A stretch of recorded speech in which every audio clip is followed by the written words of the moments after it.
There's been a big change in the workplace over the last few years, and it seems like it's getting worse. People have become less resilient, more fragile, and more likely to take offense at work. It also seems like managers and leaders are struggling to deal with these types of employees. So, what should you do when an employee is feeling upset or distressed? Should you try to talk them through it? Should you call HR? Should you just let them get on with it? What's the right thing to do? In this video, I'll explain what you should do if one of your employees is feeling upset, distressed, or even having a meltdown at work. So stay tuned. Hey, I'm an executive coach and the CEO of an institute, and welcome back to my channel. If you're new here, I help you to thrive in your career and get to that next level. Now I want to share a recent example with you. I was working with a team of senior executives from a financial institution, and during our coaching session, we were talking about how they were dealing with some difficult behaviors from one of their colleagues who was normally a high performer, but had recently been coming to work upset, angry, and very distressed.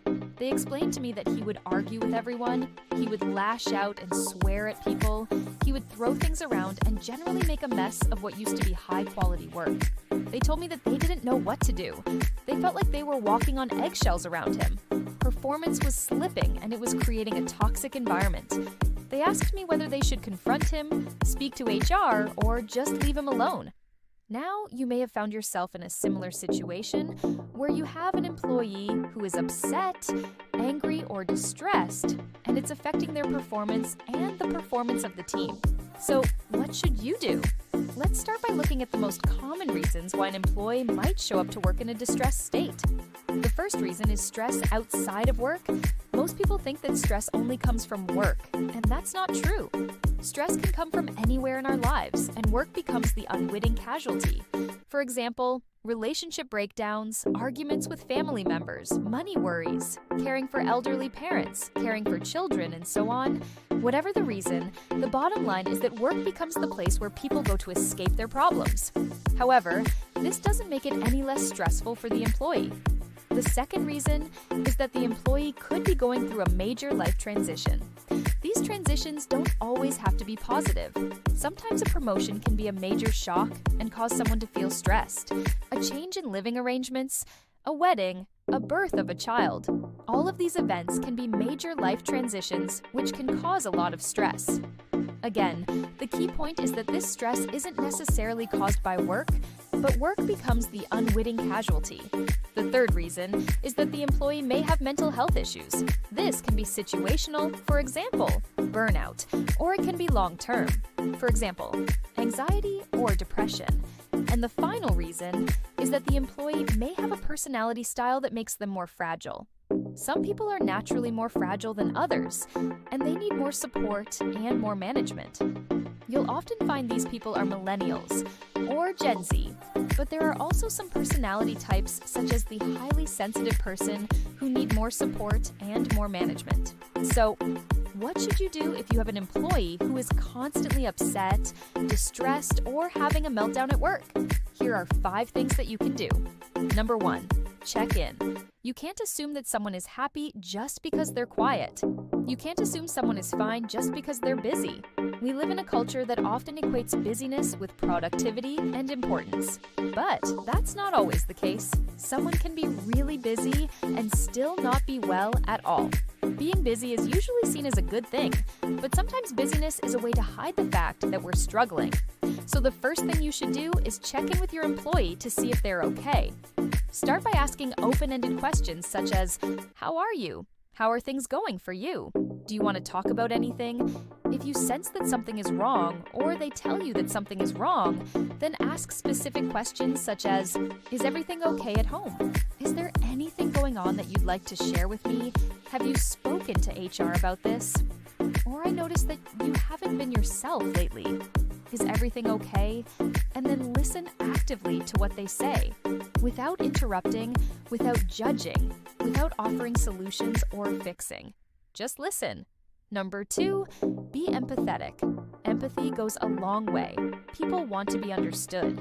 So once you've listened to what they've said, summarize back to them what you've heard to demonstrate that you're listening and you care.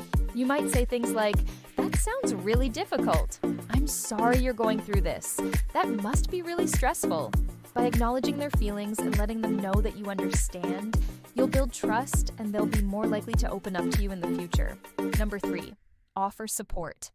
Once you've checked in and you've shown empathy, ask what you can do to support them. Would they like to take some time off?